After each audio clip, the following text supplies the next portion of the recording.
ক্ষেত্রে সমীকরণ নির্ণয় করো যার উপকেন্দ্র 3 নিয়ামক রেখে x প্লাস y মাইনাস 2 এবং উপকেন্দ্রের কথা 1/3 দেওয়া আছে।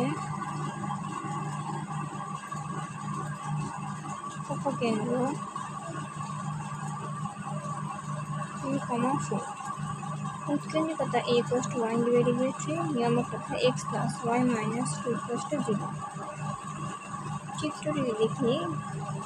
যদি দুটো উপবৃত্ত হয় p যদি যে কোনো একটা বিন্দু হয় তাহলে আমরা জানি যে কর্ণিকের ক্ষেত্রে SP = PM, SP divided by PM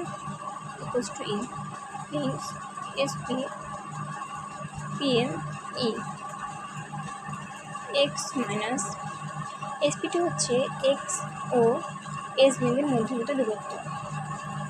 x minus 3 whole square y minus 4 whole square root of E1 divided by 3 PM হচ্ছে উপকেন্দ্র থেকে নিয়ামক রেখার দূরত্ব x plus y minus 2 divided by root 2 x minus 3 whole square plus y minus 4 whole square equals to 1 divided by 9 into 2 x plus y minus 2